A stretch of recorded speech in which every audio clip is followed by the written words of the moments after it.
എല്ലാവർക്കും happy Christmas. Cooking with വിനീത വ്ലോഗിലേക്ക് ഒരിക്കൽ കൂടി സ്വാഗതം. ഞങ്ങളുടെ 1000 ന്യൂ ഡിഷസ് സീരീസിലെ 44ാമത്തെ വീഡിയോ ആണ്. ഇന്ന് ഞാൻ നിങ്ങളോട് ഷെയർ ചെയ്യാൻ പോകുന്ന റെസിപ്പി അല്ലെങ്കിൽ ഡിഷിന്റെ പേരാണ് ബേങ്കൺ കാ ഭർത്ത. അതായത് ചുട്ടെടുത്ത കത്തിരിക്ക കൊണ്ടുള്ള സ്വാദിഷ്ടമായ ഒരു വെജിറ്റേറിയൻ ഡിഷ്. വീഡിയോ ഇഷ്ടപ്പെട്ടാൽ ദയവായി സബ്സ്ക്രൈബ് ചെയ്യാനും ലൈക്ക് ചെയ്യാനും ഷെയർ ചെയ്യാനും മറക്കരുത്. എന്നാൽ പിന്നെ നമുക്ക് വീഡിയോ ആരംഭിക്കാം. ഇത് ഒരു നോർത്ത് ഇന്ത്യൻ ഡിഷാണ്. നാട്ടിൽ ഇതുവരെ അത്ര പ്രചരിച്ചിട്ടില്ല, പക്ഷേ ഈസിയായി ഉണ്ടാക്കാവുന്ന ഒരു സ്പെഷ്യൽ ഡിഷാണ്. ഇനി ഈ റെസിപ്പിയിലെ ഇൻഗ്രീഡിയൻസ് എന്തൊക്കെയാണെന്ന് നോക്കാം. ആദ്യമായിട്ട് ഇതിന് വേണ്ടത് കത്തിരിക്കയാണ്. അതായത് ഇത് ബിഗ് ബജാർ, പിന്നെ ലുലു മാൾ, അവിടെ എല്ലാം ഇത് കിട്ടുന്നതാണ്. ഇതുപോലെ വലിയ കത്തിരിക്കയാണ് ഇതിനാവശ്യം. വെളുത്തുള്ളി ചെറുതായി ചോപ്പ് ചെയ്ത്, ഇഞ്ചി ചെറുതായി ചോപ്പ് ചെയ്ത്, സവാള ചെറുതായി ചോപ്പ് ചെയ്ത്, ടൊമാറ്റോ അതും ചെറുതായി ചോപ്പ് ചെയ്ത്, പിന്നെ അവസാനം കുറച്ച് മല്ലിയില. ഇത്രയുമാണ് ഇതിനാവശ്യമായ സാധനങ്ങൾ. ആദ്യമായിട്ട് ഞാൻ ഈ കത്തിരിക്കയിലെ കുറച്ച് എണ്ണ പുരട്ടാൻ പോവുകയാണ്.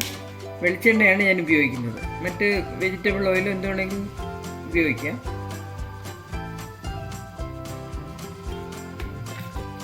എന്നിട്ട് ഇത് നല്ലവണ്ണം തേച്ച് വയ്ക്കാം.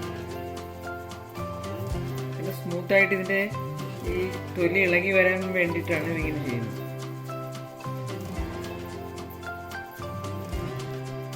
ഇനി എൻ്റെ ഇതുപോലൊരു സ്റ്റാൻഡ് ഉണ്ട്. അതിൻ്റെ പുറത്ത് സ്റ്റവ് ഓൺ ചെയ്യാം. ഇതിങ്ങനെ വെച്ചിട്ട് ഈ കത്തിരിക്ക ഇതിൻ്റെ പുറത്ത് വെച്ച് ചുട്ടെടുക്കാൻ പോകാം.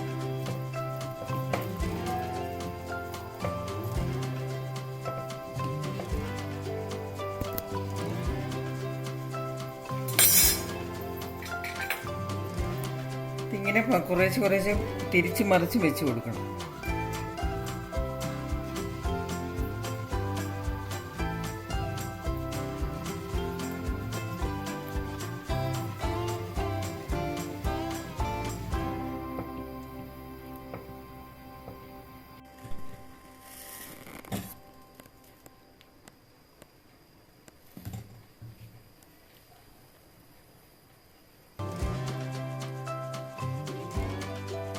ഇതിനെ ഇങ്ങനെ പതുക്കെ നമ്മൾ തിരിച്ച്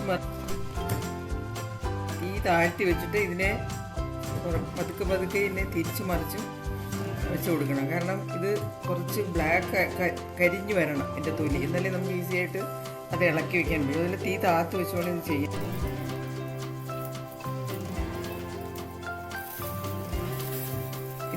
ഇതിൻ്റെ സ്കിന്ന് നല്ലവണ്ണം കരിഞ്ഞു വരണം. ആ രീതിക്ക് നമ്മളിതിനെ ചുട്ടെടുക്കുകയാണ് ചെയ്യുന്നത്. ശരിക്കും ഇതിങ്ങനെ എന്തെങ്കിലും ഫോർക്കോ വല്ലതും ഉപയോഗിച്ച് ഇതിനെ മറിച്ച് വെച്ച് കൊടുക്കണം. തീ വളരെ താഴ്ത്തി വേണം വെക്കാൻ, അല്ലെങ്കിൽ പെട്ടെന്ന് കരിഞ്ഞു പോകും.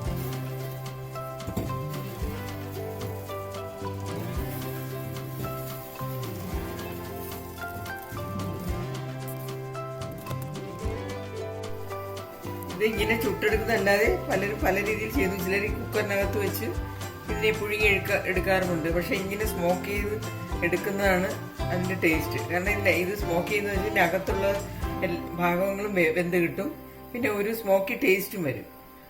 അതാണ് ഞാൻ ഇങ്ങനെ ചെയ്ത് കാണിക്കുന്നത്. ഇത് കത്തിരിക്കയുടെ സൈസ് അനുസരിച്ച് ഒരു 7-8 മിനിറ്റ് എടുത്തു ഇത് ഈ പരുവാൻ വേണ്ടിയിട്ട്. പിന്നെ ഇടയ്ക്കിടയ്ക്ക് ഞാൻ തീ താത്തും കൂട്ടിയൊക്കെ വെച്ചു. ഇപ്പോൾ അത് നല്ലവണ്ണം പാകമായിട്ടുണ്ട്. ഇനി തണുത്തതിന് ശേഷം ഇതിൻ്റെ തൊലി ഇങ്ങനെ എടുക്കുന്നതായിരിക്കും. അപ്പോൾ അതിനുശേഷം അടുത്ത വീഡിയോയുമായിട്ട് ഞാൻ പിന്നെയും വരും. ഇങ്ങനെ വെന്തതിന് ശേഷം ഞാൻ ഇതിൻ്റെ സ്കിന്നിങ്ങനെ റിമൂവ് ചെയ്യുകയാണ്. നല്ലവണ്ണം കത്തിരിക്ക നല്ലവണ്ണം വെന്തിട്ടുണ്ട്. സ്കിന്ന് നല്ലവണ്ണം മാറ്റണം.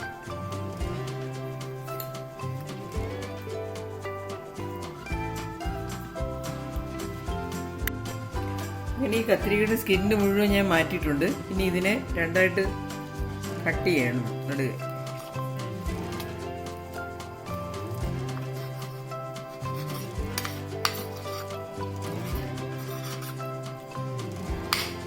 ഇതിന് നമുക്ക് നല്ലവണ്ണം ചെറിയ ചോപ്പ് ചെയ്യാം, ചെറുതായിട്ട് കട്ട് ചെയ്യാം. ഇപ്പോൾ ചൂടാണ്.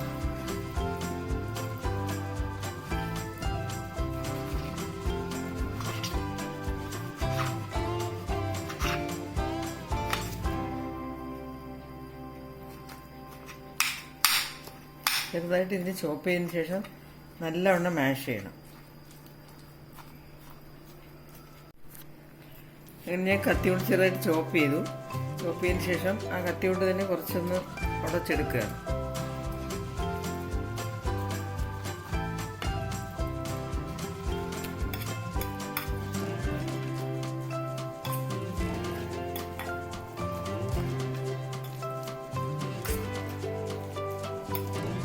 നോൺ സ്റ്റിക്ക് പാൻ എടുത്തിട്ടുള്ള ഞാൻ അതിലേക്ക് കുറച്ച് വെളിച്ചെണ്ണ ഒഴിച്ചു. ഇനി ഇതിലേക്ക് കുറച്ച് ജീരകം ഇടുകയാണ്.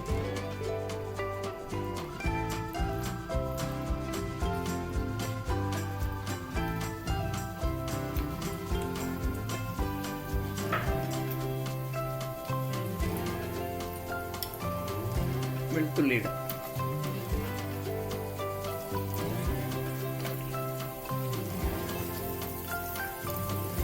ഇഞ്ചി,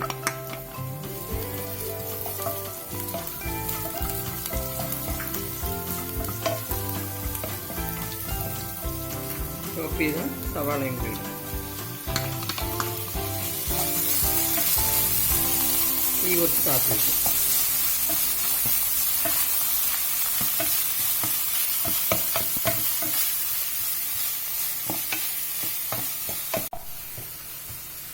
ഇതിലേക്ക് കുറച്ച് മഞ്ഞൾപ്പൊടി, മുളക് പൊടിയും ഇടാം.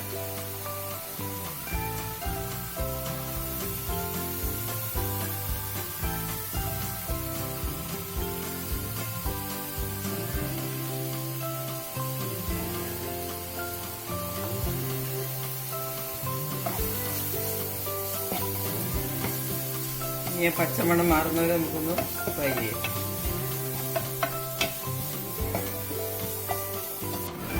ഇതിലേക്ക് നമുക്ക് ചോപ്പ് ചെയ്ത് വെച്ചാൽ തക്കാളി ഇടാം. കുറച്ച് ഉപ്പ് ഇടാം.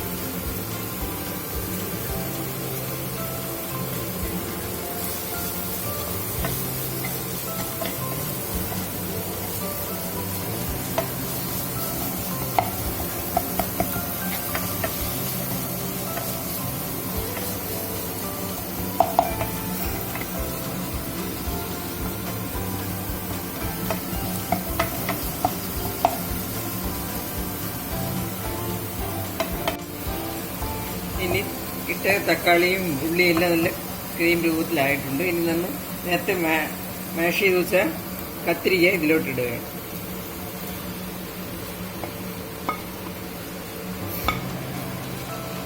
ഇനി ഇതിനെ നല്ലവണ്ണം മിക്സ് ചെയ്യണം.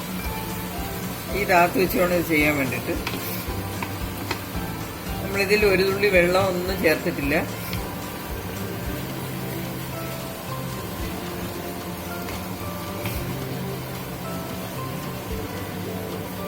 ഇത് വളരെ ടേസ്റ്റി ആയിട്ടുള്ള ഒരു ഡിഷാണ്. വെജിറ്റേറിയൻകാർക്ക് സ്പെഷ്യലി ഇഷ്ടപ്പെടും ഇത്. കാരണം ചോറിൻ്റെ കൂടെ കഴിക്കാൻ പറ്റിയ നല്ലൊരു ഡിഷാണ്. എല്ലാവരും ഉണ്ടാക്കി നോക്കണം തീർച്ചയായിട്ടും. അങ്ങനെ ഇത് റെഡി ആയിട്ടുണ്ട്. ഇനി ഇതിനെ കുറച്ച് മല്ലിയില ഇടാം. ഇത് ചപ്പാത്തിയുടെ കൂടെയും ചോറിൻ്റെ കൂടെയും കഴിക്കാൻ പറ്റിയ നല്ലൊരു ഡിഷാണ്.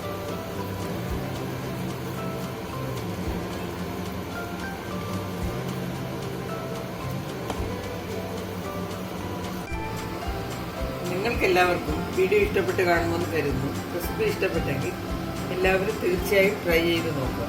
കുക്കിംഗ് വിത്ത് വിനീത ബ്ലോഗിലെ 1000 ന്യൂ ഡിഷ് സീരീസിലെ 45ാമത്തെ വീഡിയോയുമായി വീണ്ടും വരുന്നവരെ എല്ലാവർക്കും ഒരിക്കൽ കൂടി നന്ദി, നമസ്കാരം.